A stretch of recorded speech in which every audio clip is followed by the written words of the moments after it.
Welcome back my YouTube channel. मैं हूं अमित और आप देख रहे हैं सुकमा स्टडी पॉइंट। दोस्तों तो स्वागत है आपका इस वीडियो में। और किसी ने कहा है दोस्तों कि परिंदों को मंजिल मिलेगी यकीनन, परिंदों को मंजिल मिलेगी यकीनन, ये फैले हुए उनके पर बोलते हैं, ये फैले हुए उनके पर बोलते हैं, अक्सर वो लोग खामोश रहते हैं जमाने में जिनके हुनर बोलते हैं। तो दोस्तों स्वागत है आपका इस वीडियो में। और आज शुरुआत करेंगे हम जीभ की, तो जिसमें कि सेंस ऑर्गन में एक पार्ट था, चौथा वीडियो ये हो रहा है हमारा। इससे पहले की 3 वीडियो मैं अपलोड कर चुका हूं सेंस ऑर्गन की। इसके बाद हम जो बात करेंगे वो मानव नेत्र की करेंगे।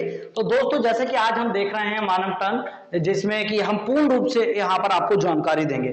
तो मानव टंग की अगर मैं बात करूं तो यह है एक स्वाद ग्राही अंग। स्वाद का मतलब होता है जायका, उर्दू में बोलते हैं हम, और ग्राही का मतलब होता है ग्रहण करने वाला, यानी जायके को ग्रहण करने वाले अंग को हम जीभ कहते हैं।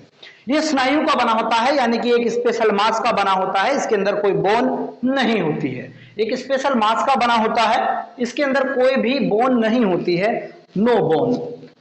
मैं आपको बता दूं कि एक बहुत फ्लेक्सिबल संरचना है, बहुत लचीलीदार संरचना है, जो कि हमारे मुंह में सफाई का कार्य भी करती है। बहुत लचीली संरचना है जो कि हमारे मुंह में किसकी काम करती है, सफाई का कार्य भी करती है पूर्ण रूप से। उसी को हम ज्यादा वीडियो में, इस वीडियो में काफी ज्यादा समय नहीं लेंगे। ये होती है जिसके अंदर 10,000 स्वाद कणिकाएं टेस्ट बर्ड्स होती हैं। अब ये टेस्ट बर्ड क्या होती है मैं आपको बता देता हूं। ये अगर हमारी जीभ है तो इस जीभ पर कुछ कांटे नुमा ऐसी संरचना होती हैं जो कि जीभ के आगे की साइड में काफी छोटी होती हैं और जीभ के बड़े पिछले भाग में काफी थोड़ी सी बड़ी होती हैं। यानी कि जीभ के पीछे की ओर जाने पर इन टेस्ट बर्ड का साइज जो है वो इंक्रीज हो जाता है। ये पूर्ण रूप से आपको समझ में आ गया होगा आई होप। तो 10,000 टेस्ट बर्ड्स होती हैं जीभ पर हमारी पूरी। ये इन्हें स्वाद कणिकाएं भी कहते हैं, हिंदी में टेस्ट बर्ड को स्वाद कणिका कहते हैं। ये स्वाद कणिकाएं पीछे जाने पर इनका साइज क्या होता है, इंक्रीज होता है, बढ़ जाता है, सफाई का कार्य करती है। मुंह में अगर आप कुछ खा लेते हैं तो पूर्ण रूप से जीभ चलाकर अपना पूरा मुंह साफ कर लेते होंगे, या आपने अक्सर किया होगा। वॉइस को कंट्रोल करती है, हमारी आवाज को कंट्रोल करने का काम करती है वो जीभ हमारी।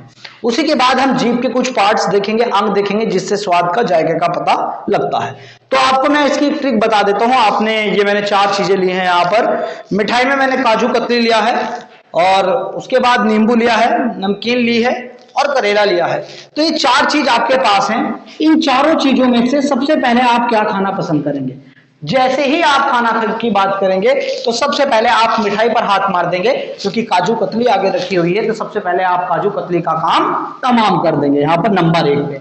तो सबसे ऐसे नंबर 1 पर जीभ का अगला भाग आता है, तो जो कि काजू कतली का स्वाद जो होता है वो मीठा होता है। इसी प्रकार जो जीभ का आगे का भाग होता है वो मीठे का स्वाद बताता है। आप पूर्ण रूप से आई होप समझ गए होंगे। उसके बाद ये 3 बचे, तीनों में से आप कौन सा खाएंगे? नींबू पहले खाना चाहेंगे।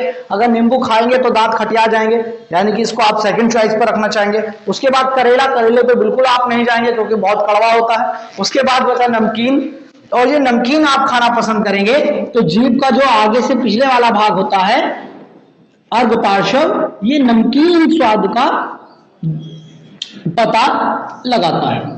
आप आई होप आपको पूर्ण रूप से समझ में आ गया होगा। अब बचे ये 2 आपके, तो 2 आप नींबू खाना पसंद करेंगे, करेला। तो आप मुझे बताइएगा गाइस, करेला तो काफी कड़वा होता है, तो आप नींबू को ही प्रेफर करेंगे। तो नींबू का मतलब होता है, नींबू का स्वाद होता है खट्टा, तो आप खट्टा खाना पसंद करेंगे। और जीभ का ये तीसरा भाग जो सबसे पीछे का भाग है, पर्च अर्घ भाग जो है, ये खट्टे का स्वाद बताएगा। और लास्ट में बचा करेला, तो करेले का स्वाद जो बताएगा, करेला होता है कड़वा। कड़वा जो भाग होता है वो कौन बताता है? जीभ का सबसे पिछला भाग बताता है। तो इस वीडियो में सिर्फ इतनी ही जानकारी थी कि सबसे जीभ का जो आगे का भाग होता है वो मीठे का स्वाद बताता है, उससे पीछे का नमकीन, फिर खट्टा, फिर नमका। ये पूर्ण रूप से जानकारी आपको कैसी लगी मुझे कमेंट में बताइएगा। जब तक के लिए आपका अपना ध्यान रखिएगा। धन्यवाद, थैंक यू सो मच। जय हिंद एंड जय भारत।